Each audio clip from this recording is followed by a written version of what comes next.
Grand format, une émission culturelle et religieuse.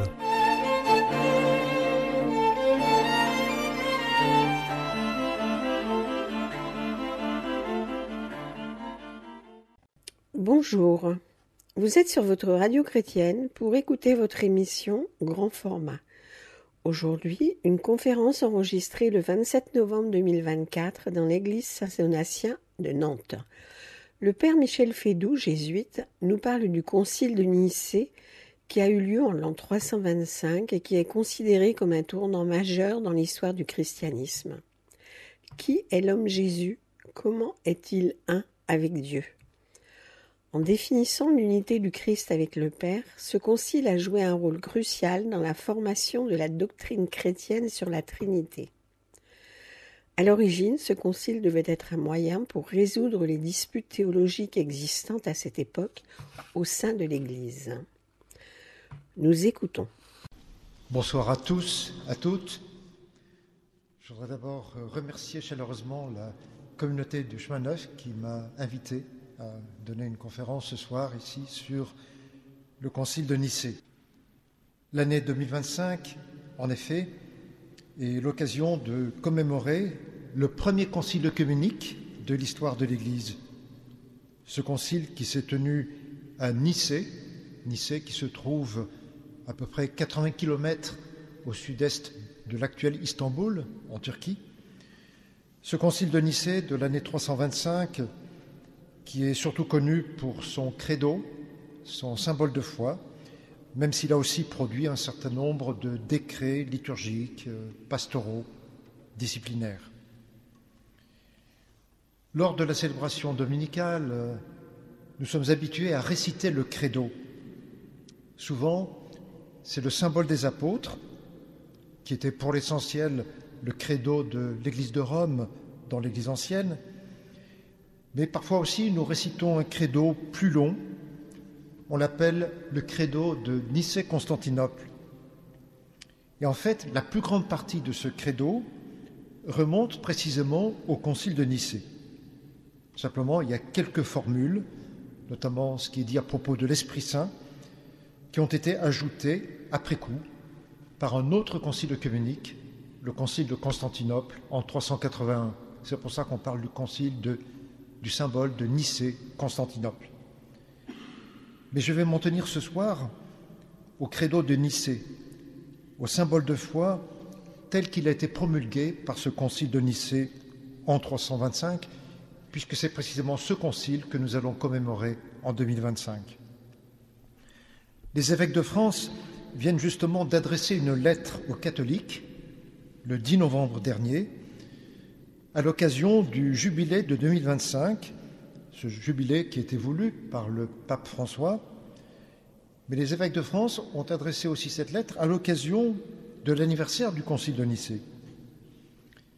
Et dans cette lettre, ils écrivent ceci: « Il se trouve qu'en cette année jubilaire, 2025 ans après la naissance du Sauveur selon notre calendrier, nous célébrerons aussi le 1700e anniversaire du premier grand concile œcuménique, le concile de Nicée, réunion de tous les évêques convoqués par l'empereur Constantin qui avait pu rejoindre Nicée, aujourd'hui ville de Turquie. Ce n'est pas une coïncidence anecdotique, il y a un lien entre l'espérance à laquelle invite le jubilé et le concile de Nicée. » Voilà donc ce qu'ont écrit les évêques de France il y a une quinzaine de jours environ. C'est donc ce concile de Nicée qui va nous retenir ce soir, et plus précisément son credo. Comme vous le voyez par le document que vous avez sous les yeux, je procéderai en plusieurs temps. Je voudrais d'abord évoquer le contexte historique de ce concile. Je présenterai ensuite le credo, le symbole de foi de Nicée. Et puis, je m'arrêterai, après cela, sur quelques difficultés que soulève ce credo et j'indiquerai enfin les enjeux de l'anniversaire que nous allons célébrer en 2025. Premièrement, donc, le contexte historique.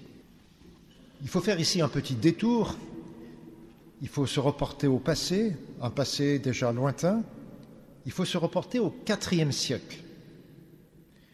Il y a eu, au début de ce IVe siècle après Jésus-Christ, un événement majeur.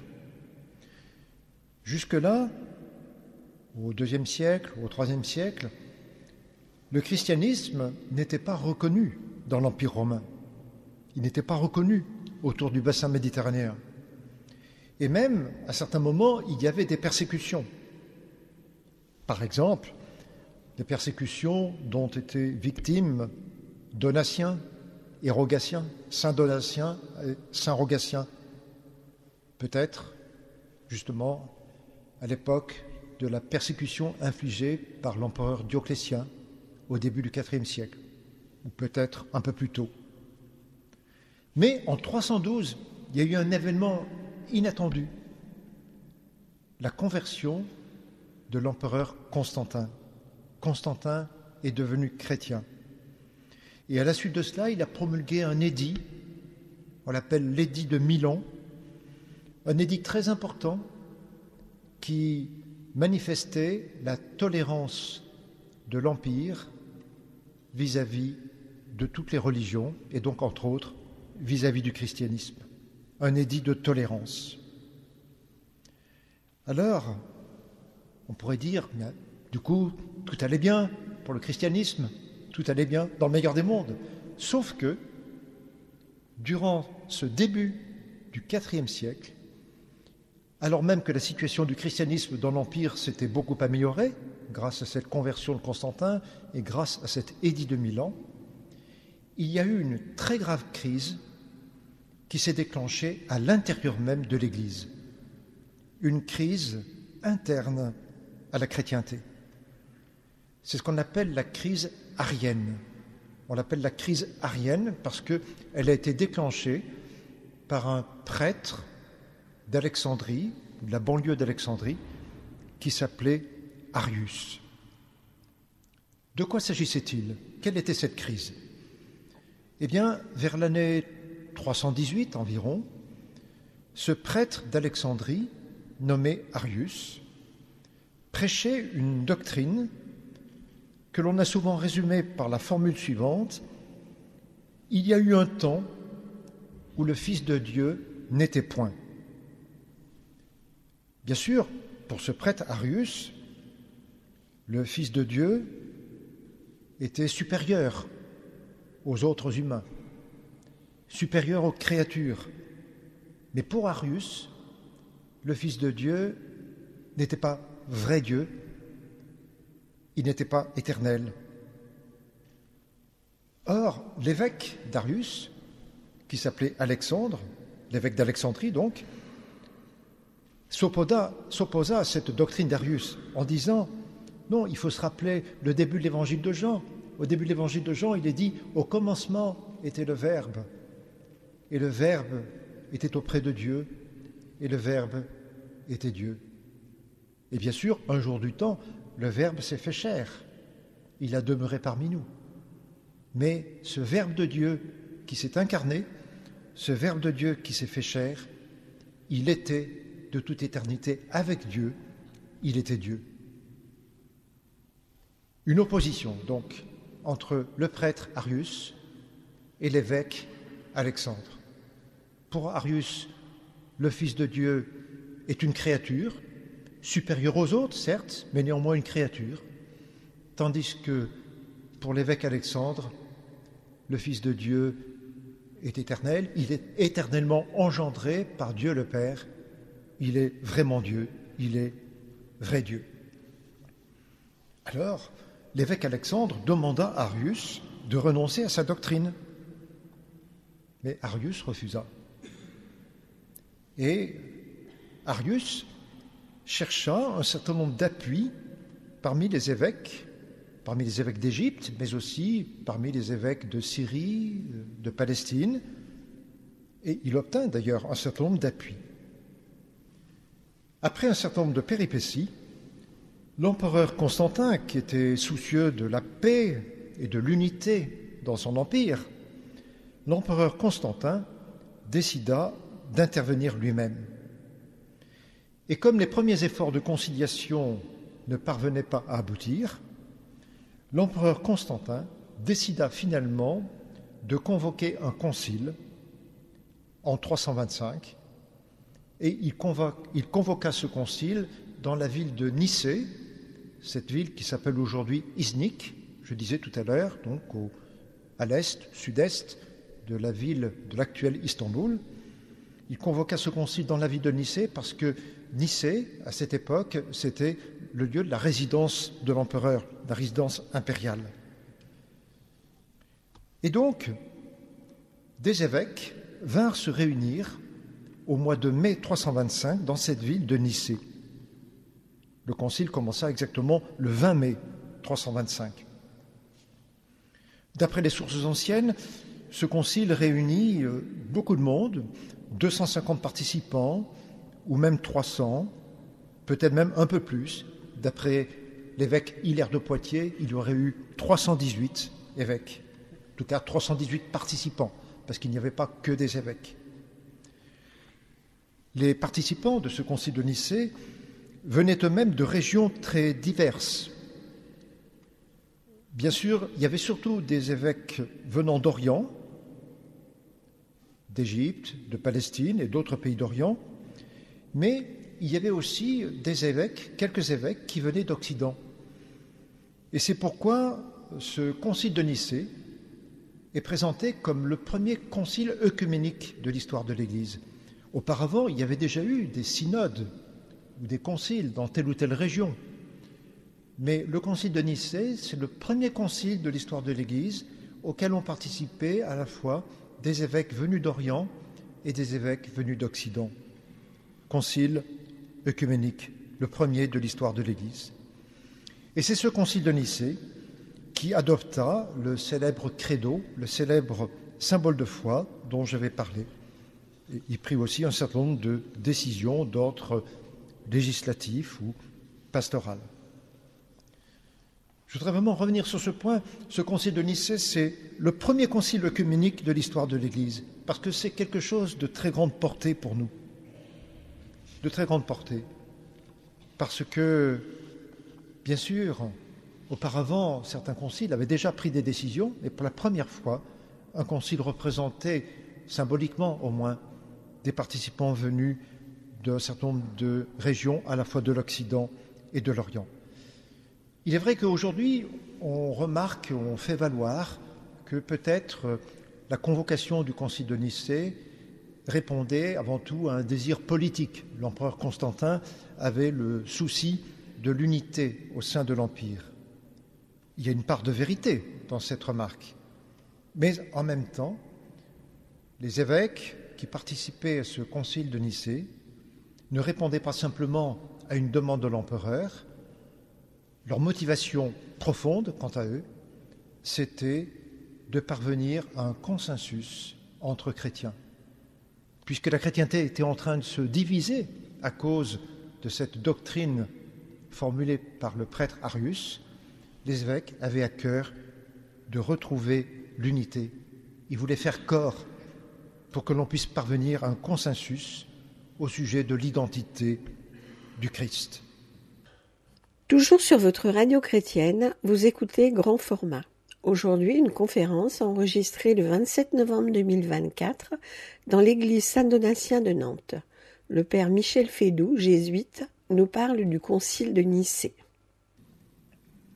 J'en viens donc, c'est ma deuxième partie, à la présentation de ce credo, de ce symbole de foi.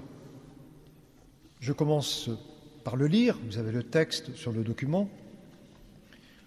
Nous croyons en un seul Dieu, Père Tout-Puissant, Créateur de tous les êtres visibles et invisibles, et en un seul Seigneur Jésus-Christ, le Fils de Dieu, engendré du Père, unique engendré, c'est-à-dire de la substance du Père, Dieu de Dieu, lumière de lumière, vrai Dieu de vrai Dieu, engendré, non pas créé, consubstantiel au Père, par qui tout a été fait, ce qui est dans le ciel et ce qui est sur la terre, qui à cause de nous les hommes et à cause de notre salut est descendu et s'est incarné, s'est fait homme, a souffert et est ressuscité le troisième jour, est monté aux cieux, viendra juger les vivants et les morts, et en l'Esprit Saint. Voilà le symbole de foi de Nicée. Comme je disais tout à l'heure, plusieurs décennies après, en 381, le deuxième concile œcuménique de l'histoire de l'Église, le concile de Constantinople, a ajouté quelques mots ou quelques expressions, et notamment à propos de l'Esprit Saint. Mais le texte que je viens de lire, c'est le texte exact du concile de Nicée en 325. Et à propos de ce symbole de foi, je voudrais faire 3 remarques. Une première remarque, c'est que ce symbole de foi a une structure trinitaire. Il est construit autour de 3 propositions. Nous croyons en un Dieu Père Tout-Puissant et en un Seigneur Jésus-Christ, le Fils de Dieu, et en l'Esprit Saint. Si on interrogeait les gens aujourd'hui sur la manière dont on peut comprendre l'enchaînement de ces formules, il y a beaucoup à parier qu'un certain nombre de personnes répondraient il faut comprendre le symbole de foi de la manière suivante. Nous croyons en Dieu, et ce Dieu est Père, Fils et Esprit.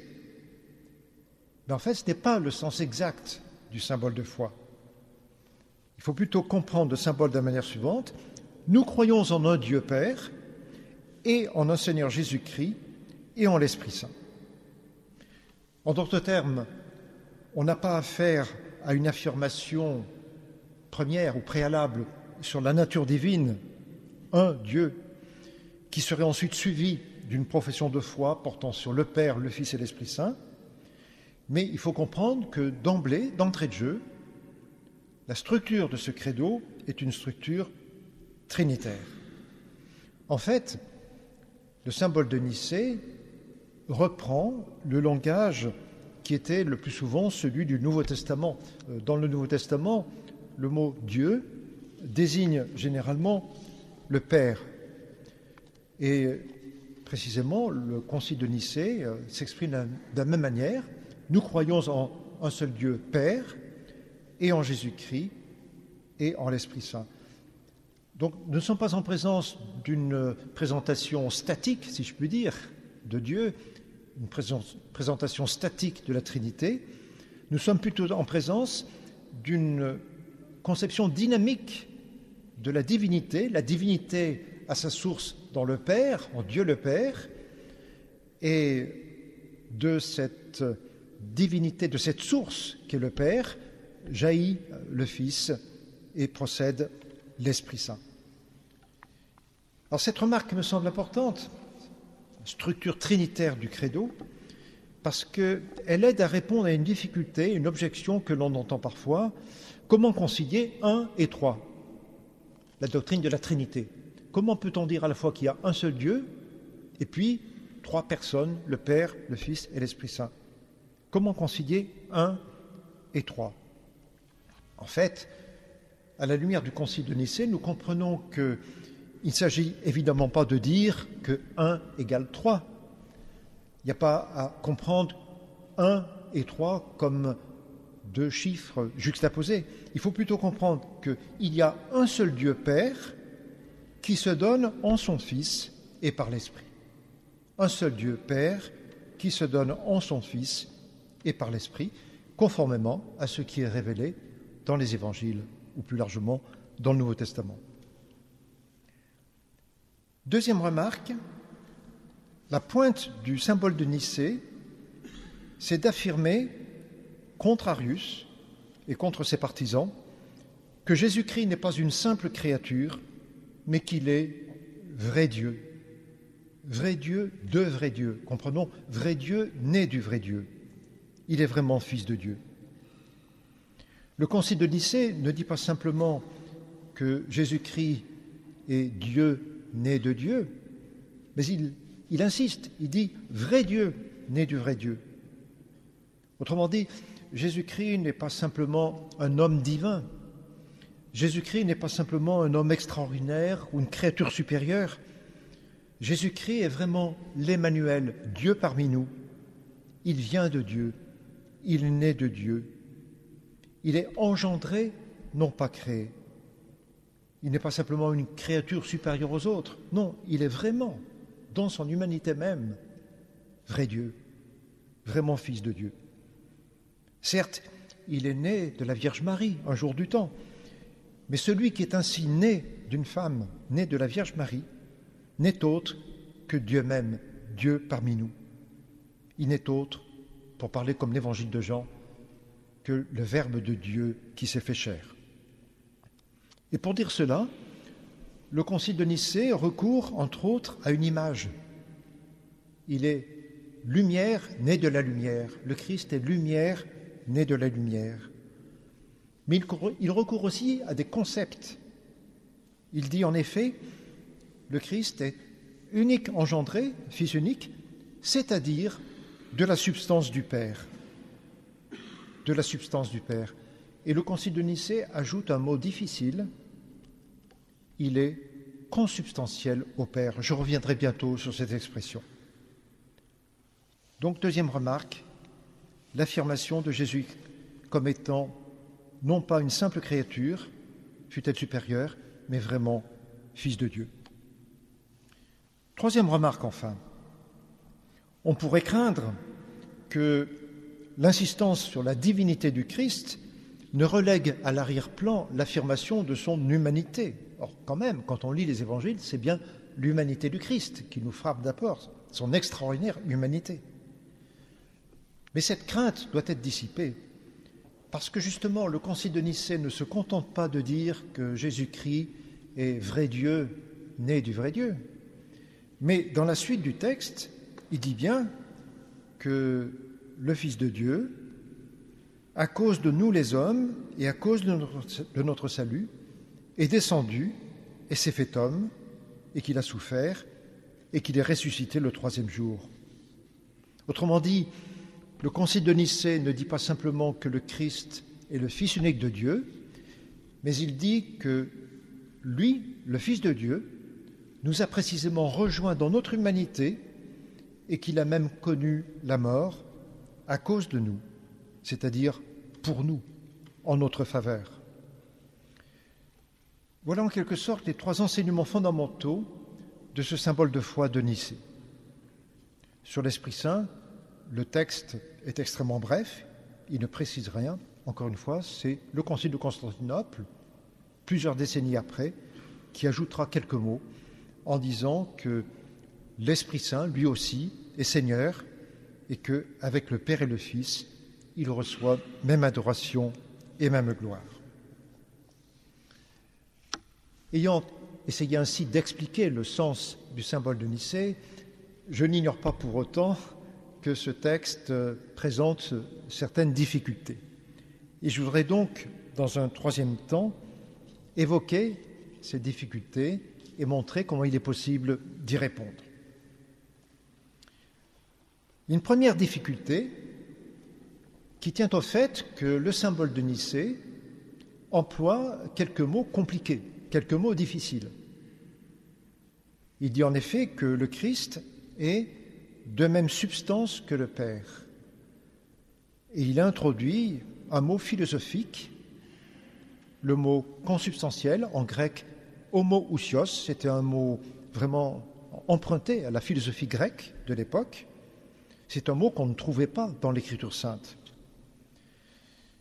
On a parfois soutenu que la présence de ces mots, substance ou consubstantiel, illustrait une fâcheuse hellénisation du christianisme. C'est-à-dire que le christianisme, se trouvant confronté à l'héritage du monde grec, aurait été tenté en quelque sorte d'introduire dans la présentation de la foi chrétienne des formules, des termes, des expressions qui ne se rencontrent pas dans l'Évangile, ni dans le Nouveau Testament plus largement. Et on a parfois soutenu qu'il y avait là comme une sorte de déviation, une sorte de dérive, une fâcheuse hellénisation, comme on l'a dit.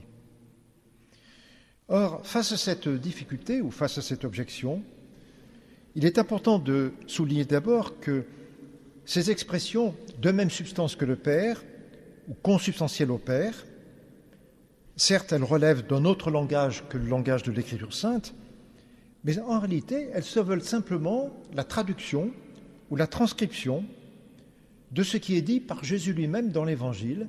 Dans l'Évangile de Jean, Jésus dit « Moi et le Père, nous sommes un.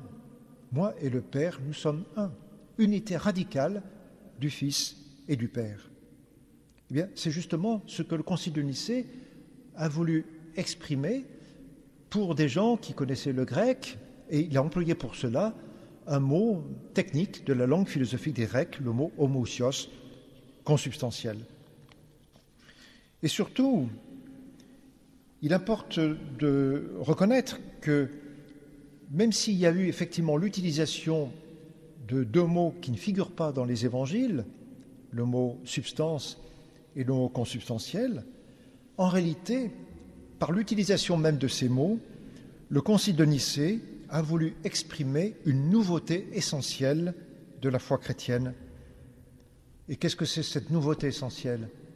C'est qu'il y a un homme de notre histoire, Jésus de Nazareth, qui a été, qui est radicalement un avec Dieu le Père.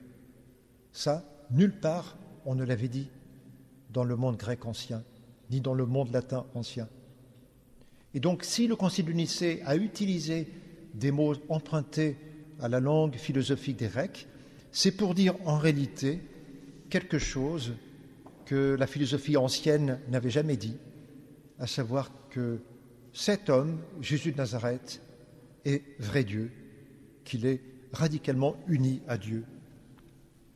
Je voudrais ici citer quelques lignes d'un théologien allemand, Alois Greenmayer, qui est allé jusqu'à dire, je cite, « Nicée n'est pas l'hellénisation, mais la déshellénisation ou la libération de l'image chrétienne de Dieu hors de l'impasse et des divisions où l'entraînait l'hellénisme.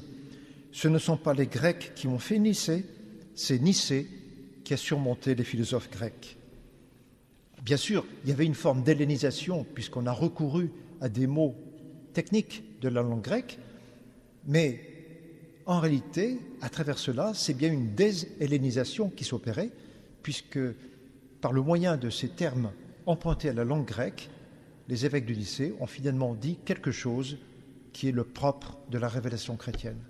Cet homme, Jésus de Nazareth, n'est autre que le Fils de Dieu. Il est radicalement uni à Dieu le Père.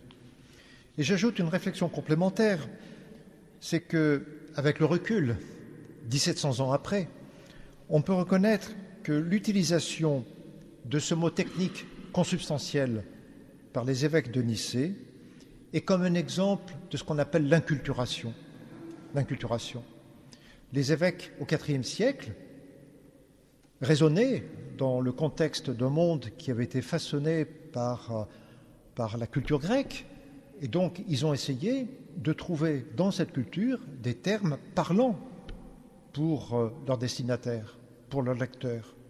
Et ils ont recouru ainsi à ces termes de substance, ousia en grec, ou à ce terme de consubstantiel, homoousios. Et c'est très important pour nous parce que ça veut dire que aujourd'hui, par exemple, des chrétiens, des communautés chrétiennes qui sont en Afrique ou qui sont en Asie, elles ont elles-mêmes à faire, en quelque sorte, un effort analogue à celui qui a été fait par les évêques de Nicée au IVe siècle. En quelque sorte, ces communautés chrétiennes d'Afrique ou d'Asie, mais ça vaut aussi pour nous, en Europe, dans notre contexte de mutation culturelle, eh bien, toutes ces communautés, dans d'autres continents ou parmi nous, ont à trouver des images, des mots, des symboles, des concepts qui soient pertinents, qui soient audibles aujourd'hui, mais qui précisément arrivent à dire ce que le Concile de Nicée a voulu dire, à savoir qu'un homme de notre histoire, Jésus de Nazareth, est radicalement uni à Dieu. Il est Dieu né de Dieu, vrai Dieu, né du vrai Dieu. Deuxième difficulté que je voudrais évoquer, qui je pense est assez importante pour nous, compte tenu d'un débat qui a vu le jour il y a 3-4 ans, c'est la difficulté qui a été occasionnée par la nouvelle traduction du credo dans le missel romain. Vous vous rappelez que jusqu'à une date toute récente, on disait dans le credo « Le Fils de Dieu est de même nature que le Père ». Or, le missel romain a réintroduit le terme consubstantiel. On ne dit plus le Fils unique de même nature que le Père, mais on dit le Fils de Dieu consubstantiel au Père. Et beaucoup ont réagi, il y a 3-4 ans, et depuis lors, en disant tout de même, ce mot consubstantiel, il est difficile à comprendre. De même nature que le Père, c'était un peu moins difficile. C'est une réaction tout à fait légitime. Il est incontestable que le mot substance, l'adjectif consubstantiel, ne peuvent plus être entendus aujourd'hui aussi aisément peut-être qu'ils l'étaient au IVe siècle. Mais peut-être que la difficulté même de ces expressions, substance ou consubstantielle, peut être l'occasion d'attirer l'attention sur un point important qui avait d'ailleurs été souligné dès 1965 par un théologien catholique, le père Henri de Lubac. Vous savez que jusqu'au Concile Vatican II, on récitait le credo en latin, on disait consubstantialis. Mais donc à partir du Concile, on s'est mis à dire, on a traduit donc en langue française et dans d'autres langues, et on a dit de même nature que le Père. Or, dès 1965, donc juste à la fin du Concile, le père de Lubac a expliqué que cette traduction par de même nature que n'était pas aussi précise que la traduction par consubstantiel. Il disait ceci, je le cite, « Deux êtres peuvent être de même nature, il ne s'ensuit pas qu'ils soient un. Pierre et Paul sont de même nature, c'est-à-dire que tous deux sont hommes, participants de la même nature humaine, ils n'en sont pas moins deux. Au contraire, disait-il, il n'y a en Dieu qu'une seule et unique nature ou substance, autrement dit, Dieu est unique. » Et le père de Lubac n'a pas été le seul à dire cela. En 1965, d'autres chrétiens ont raisonné de la même manière. Je voudrais citer une formule amusante d'un philosophe bien connu, Jacques Maritain, qui a écrit ceci: « Je suis de même nature que M. Pompidou, je ne le suis pas consubstantiel. » Voilà. Une manière amusante, au fond, de dire la chose. Voilà. Donc le mot consubstantiel, si vous voulez, est plus précis que l'expression de même nature que le Père.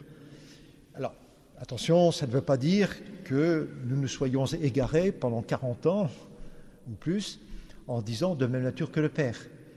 Mais ça veut dire que la réinsertion du terme technique consubstantiel dans le credo a au moins l'avantage de nous faire réfléchir sur le sens exact de ce qu'on dit dans ce credo, à savoir que Jésus-Christ n'est pas simplement de même nature que le Père, au sens où un homme est de même nature qu'un autre être humain, mais qu'entre le Christ et le Père, il y a une unité, une identité beaucoup plus radicale, identité substantielle, vrai Dieu, né de vrai Dieu, comme dit le texte du Concile de Nicée.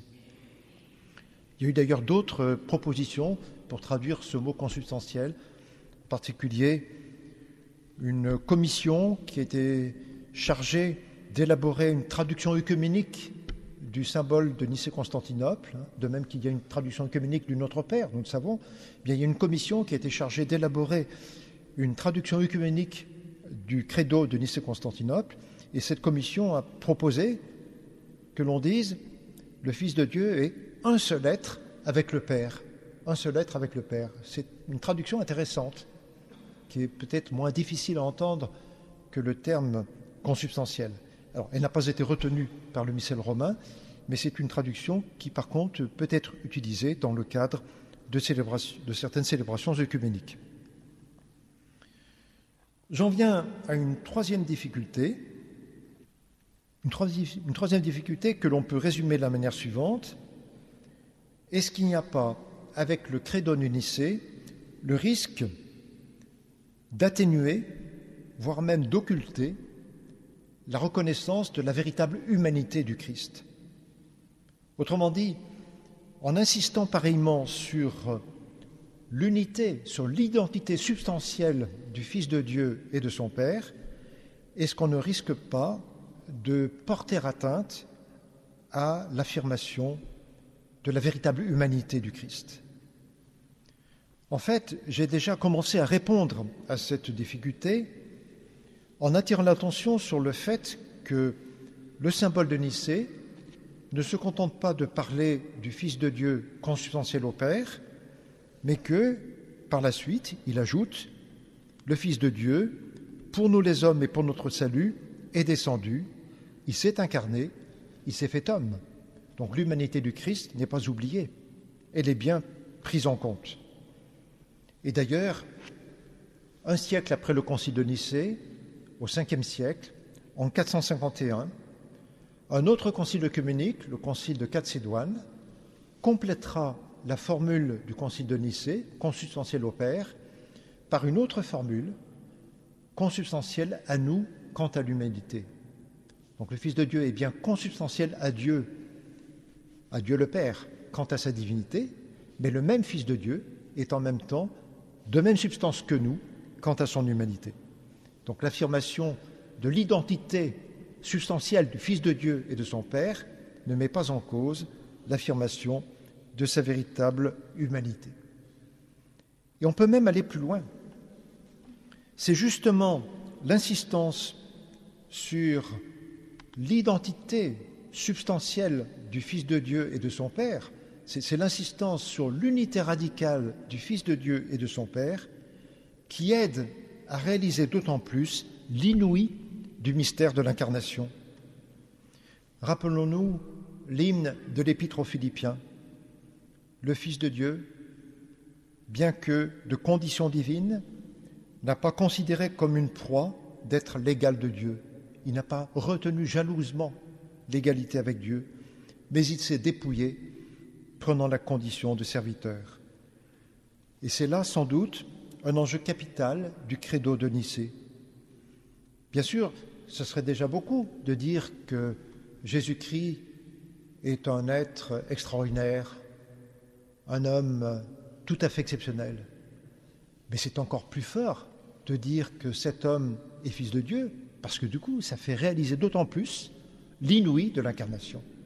Alors même que Jésus-Christ est le Fils de Dieu, vrai Dieu, né du vrai Dieu, il n'a pas retenu jalousement le rang qui l'égalait à Dieu, mais il s'est dépouillé jusqu'à nous rejoindre dans notre condition humaine au point d'assumer même la mort sur une croix. Toujours sur votre radio chrétienne, vous écoutez Grand Format. Aujourd'hui, une conférence enregistrée le 27 novembre 2024 dans l'église Saint-Donatien de Nantes. Le père Michel Fédoux, jésuite, nous parle du concile de Nicée. Je voudrais à partir de là, dans un quatrième temps, évoquer quelques enjeux actuels de ce symbole de foi du concile de Nicée. J'en distinguerai trois. Premier enjeu, le symbole de foi du concile de Nicée attire aujourd'hui même notre attention sur l'identité du Christ en ce qu'elle a d'unique.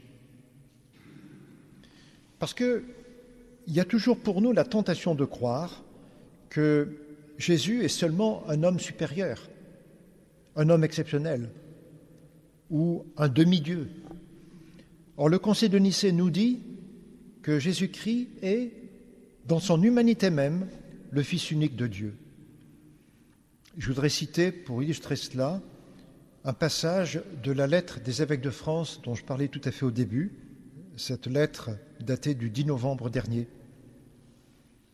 Quoique distincts, le Père et le Fils partagent une même substance divine. Cette précision du credo n'enferme évidemment pas le mystère de Dieu, infiniment plus grand que nos pauvres mots, dans une définition. Mais elle écarte l'idée que Dieu le Père aurait envoyé un être intermédiaire, un ange supérieur ou un surhomme pour nous sauver. Non, Dieu lui-même, Dieu au sens le plus haut de ce terme, vient à nous en Jésus pour nous sauver. en nous gardant fidèles à ce que Jésus a révélé de lui-même, de son Père et de l'Esprit, la profession de foi protège ce mystère contre notre tentation de le réduire en l'adaptant aux capacités limitées de notre raison et à nos schémas sur Dieu.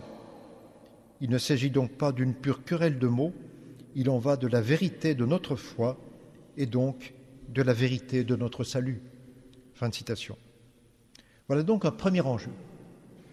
Commémorer ce symbole de foi du Concile de Nicée, c'est au fond nous rendre à nouveau attentifs à l'identité du Christ en ce qu'elle a d'incomparable, en ce qu'elle a d'unique. En deuxième lieu, je soulignerai un autre enjeu d'un autre ordre, un enjeu œcuménique.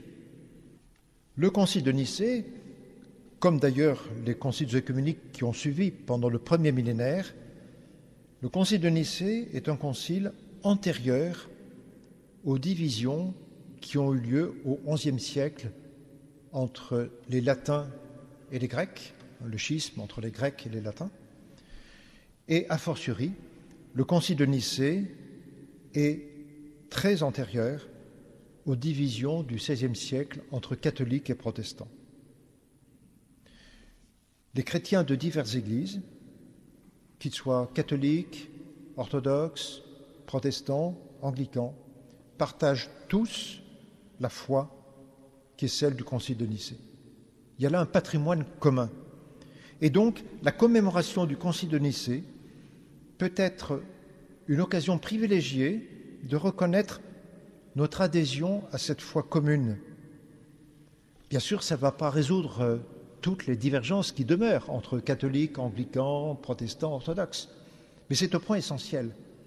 Plus nous saurons nous reconnaître frères et sœurs dans la même foi au Christ, à la lumière du Concile de Nicée, que nous reconnaissons tous, plus nous verrons se renouveler en nous, se vivifier en nous l'élan, l'énergie, pour essayer de surmonter les points sur lesquels il reste des divergences et pour nous acheminer vers une plus grande communion de nos diverses églises. Deuxième enjeu, donc, un enjeu œcuménique, un enjeu pour la communion des églises. J'ajoute un troisième enjeu pour le dialogue avec les autres religions monothéistes. Ce que je disais sur le sens du symbole de foi du Concile de Nicée a en particulier un enjeu tout à fait spécifique dans le contexte des relations avec l'islam. Le Coran, en effet, considère que les chrétiens associent au Dieu unique un homme, Jésus, qu'ils considèrent comme Dieu. Et le Coran considère aussi que les chrétiens associent également au Dieu unique la personne de l'Esprit Saint, ce qui donne l'impression, au fond, de croire en trois divinités, le Père, le Fils et l'Esprit. Mais je voudrais mentionner à ce sujet une réflexion fort intéressante d'un théologien catholique, Karl Rahner, qui dit ceci: contrairement à ce qu'on croit souvent, la doctrine de la Trinité ne doit pas être comprise comme un affaiblissement du monothéisme, mais plutôt comme une radicalisation du monothéisme. Et ça, le Concile de Nicée nous aide à le comprendre. La formule du Concile de Nicée ne met pas en cause l'affirmation d'un seul Dieu que nous partageons avec les Juifs et avec les musulmans. Par contre, ce qui est vrai, et là il y a effectivement une divergence entre chrétiens et musulmans, ce qui est vrai, c'est que, au regard de la foi chrétienne, la reconnaissance de Jésus comme vrai Dieu et la reconnaissance de l'Esprit comme Seigneur ne met pas en cause, justement, le sens de l'unicité de Dieu. La doctrine du Concile de Nicée est une doctrine qui n'abolit pas le monothéisme. C'est ça qu'il faut absolument souligner pour dissiper certains malentendus suivant lesquels la foi trinitaire serait une sorte de retour au polythéisme. Par contre, et ça c'est la divergence qui demeure, il faut reconnaître que pour les chrétiens, pour la communauté chrétienne, à la lumière justement du symbole de foi du Concile de Nicée, eh bien, la reconnaissance de Jésus-Christ comme Seigneur et la reconnaissance de l'Esprit Saint comme Seigneur font partie intégrante de notre conviction chrétienne, de notre foi chrétienne.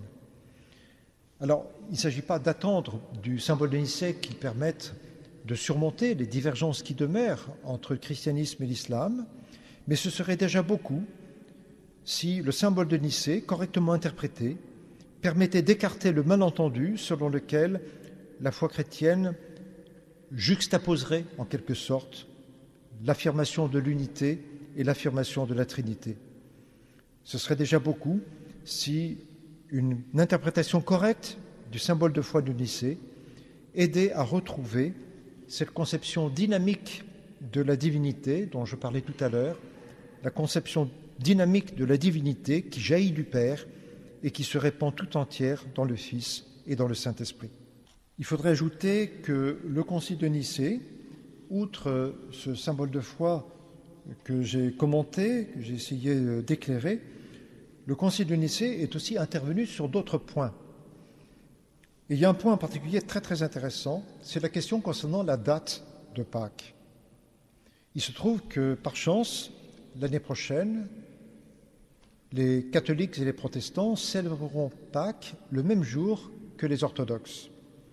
Mais évidemment, ça ne se produit pas chaque année. Dans ce contexte, il est très intéressant de savoir que le Concile de Nicée, en 325, a plaidé pour que tous les chrétiens puissent célébrer Pâques le même jour.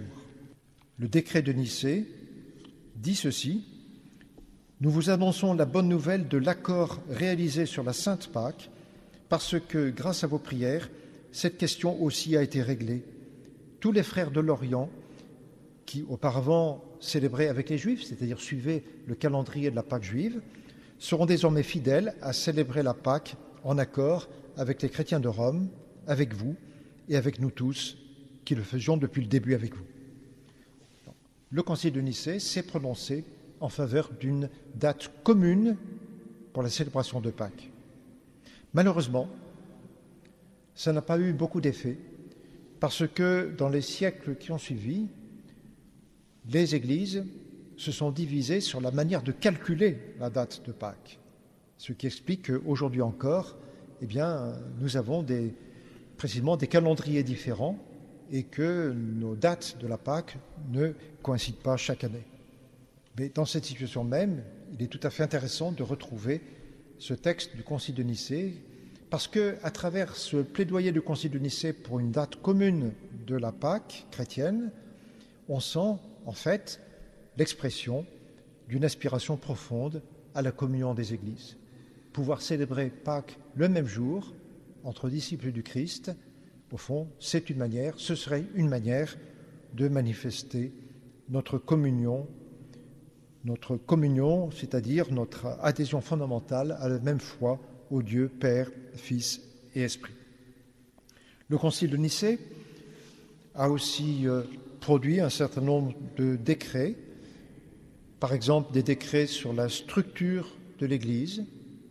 Le Concile de Nicée a par exemple établi qu'il devait y avoir plusieurs sièges épiscopaux particulièrement importants, le siège de Rome, le siège d'Alexandrie, le siège d'Antioche, le siège de Jérusalem. Le Concile de Nicée a, au fond, essayé de penser davantage l'organisation de l'Église en ce début du IVe siècle. Le Concile de Nicée a aussi produit des décrets concernant le clergé, en plaidant pour que les prêtres, les diacres aient des comportements aussi dignes que possible. Et c'est quelque chose qui peut avoir une grande résonance pour nous dans le contexte d'une Église qui, comme nous savons, est fragilisée par l'épreuve des abus, des transgressions. Le Concile de Nicée était également intervenu sur la question de la réconciliation. Je disais tout à l'heure, il y a un certain nombre de chrétiens qui avaient subi la persécution au début du IVe siècle, mais un certain nombre de ces chrétiens n'avaient pas tenu bon et avaient consenti à sacrifier aux idoles païennes plutôt que de subir le martyre. Mais ces chrétiens, après, ils souhaitaient revenir dans la grande Église. Alors que fallait-il faire ? Devait-on ou non les rebaptiser? Devait-on ou non leur accorder le pardon? Le Concile de Nicée s'est prononcé sur ces questions et il l'a fait d'ailleurs avec beaucoup d'ouverture, avec beaucoup de largesse, en disant que, effectivement, moyennant pénitence, bien sûr, le pardon pouvait être accordé à des chrétiens qui avaient failli durant les périodes de persécution. D'autres décrets encore ont été pris, y compris des décrets concernant la liturgie. Par exemple, il y a un décret du Concile de Nicée qui dit qu'il ne faut pas rester agenouillé pendant la prière eucharistique le dimanche ou pendant la période pascale. Bon, ce sont des textes qu'il faut évidemment situer dans leur contexte, mais ce qui est important, c'est de comprendre que le Concile de Nicée n'a pas simplement promulgué un symbole de foi sur ce qui est le cœur de la croyance chrétienne, mais qu'il est aussi intervenu sur des questions éminemment concrètes de l'Église de son temps. Toujours sur votre radio chrétienne, vous écoutez Grand Format. Aujourd'hui, une conférence enregistrée le 27 novembre 2024 dans l'église Saint-Donatien de Nantes. Le père Michel Fédoux, jésuite, nous parle du concile de Nicée. J'en viens à la conclusion. Je voudrais dire d'abord que, malheureusement, la réception du concile de Nicée a été, au IVe siècle, une réception difficile, malheureusement. Quelquefois, on dit que le Concile Vatican II, qui s'est tenu entre 1962 et 1965, a eu parfois aussi une réception difficile. Il y a des gens qui n'ont pas admis le Concile de Vatican II. Et puis, il y a des gens qui l'ont interprété de diverses manières. On voit bien que la réception d'un concile, prend parfois plusieurs décennies. Eh bien, c'est déjà ce qui s'est passé au IVe siècle.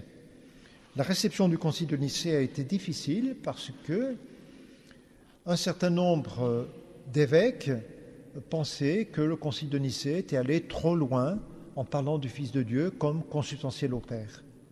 Il y a eu beaucoup de débats, de controverses, et c'est seulement au bout de quelques décennies, dans les années 370-380, que la thèse d'Arius, que j'évoquais tout à fait au début, a été vraiment éliminée pour l'essentiel dans l'Orient chrétien, et le concile de Constantinople, deuxième concile œcuménique en 381, a confirmé entièrement la doctrine qui était celle du concile de Nicée.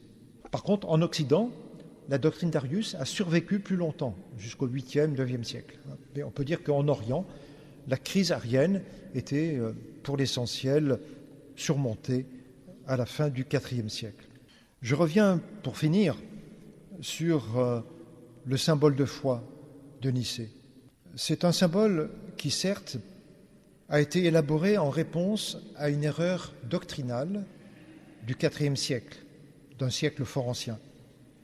Mais la doctrine d'Arius, le courant de l'arianisme, auquel précisément le Concile de Nicée a voulu répondre, ne désigne pas simplement une erreur du passé, qui serait un simple objet de connaissance historique. En fait, l'arianisme reflète aussi une tendance ou une tentation permanente de l'esprit humain face aux mystères révélés. Aujourd'hui comme hier, il y a toujours le risque de privilégier unilatéralement un aspect du mystère du Christ au détriment d'un autre.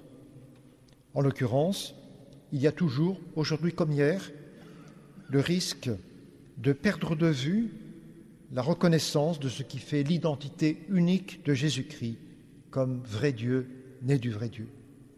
Et c'est pour cela que le symbole de Nicée est pour nous, demeure pour nous, une référence essentielle. Le symbole de Nicée a recouru, avec les mots substance et consubstantiel, à un vocabulaire de la philosophie grecque, dans un monde culturel qui n'est plus le nôtre. Cependant, le fait que sa doctrine soit formulée dans un langage nécessairement particulier, ce fait n'enlève rien à la visée profonde du Concile de Nicée. En réalité, comme j'ai essayé de le dire, le langage technique, substance ou consubstantiel, Ce langage, une fois qu'il est expliqué, témoigne d'une intention, d'une visée qui, elle, est essentielle à la pensée chrétienne. Le christianisme doit chercher à chaque époque des mots ou des expressions qui puissent rendre compte de l'identité du Christ, et il est nécessaire que ces formulations soient compréhensibles selon la diversité des langues et des cultures.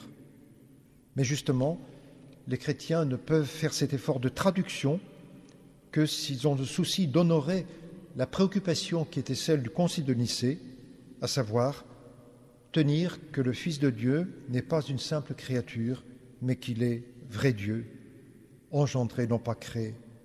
Et cette exigence s'impose pour la simple raison que la doctrine de Nicée, comme les autres doctrines sur la Trinité ou sur le Christ dans les conciles anciens, cette doctrine du Concile de Nicée s'est voulue elle-même la mémoire vivante de la révélation évangélique.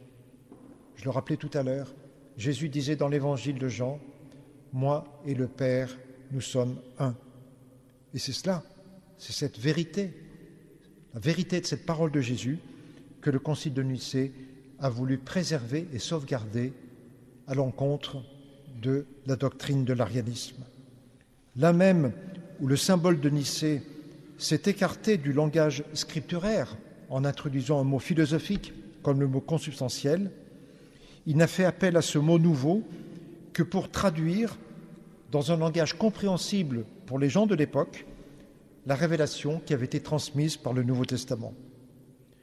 Le symbole de Nicée ne nous dispense pas, bien évidemment, de revenir à la source même de cette révélation du Nouveau Testament, mais l'enseignement du Concile de Nicée, comme celui des conciles ultérieurs de l'époque ancienne, n'en demeure pas moins une boussole qui nous aide à nous orienter avec assurance dans la connaissance du Dieu un et trine. Je vous remercie. Vous venez d'entendre une conférence enregistrée le 27 novembre 2024 dans l'église Saint-Donatien de Nantes. Le père Michel Fédoux, jésuite, nous a parlé du concile de Nicée qui est considéré comme un tournant majeur dans l'histoire du christianisme. Je vous rappelle que vous pouvez réécouter cette émission en podcast sur radiofidélité.fr et que vous pouvez nous donner votre avis sur la page Facebook de la radio. Je vous remercie de votre fidélité et je vous dis à très vite pour un nouveau rendez-vous sur votre radio chrétienne.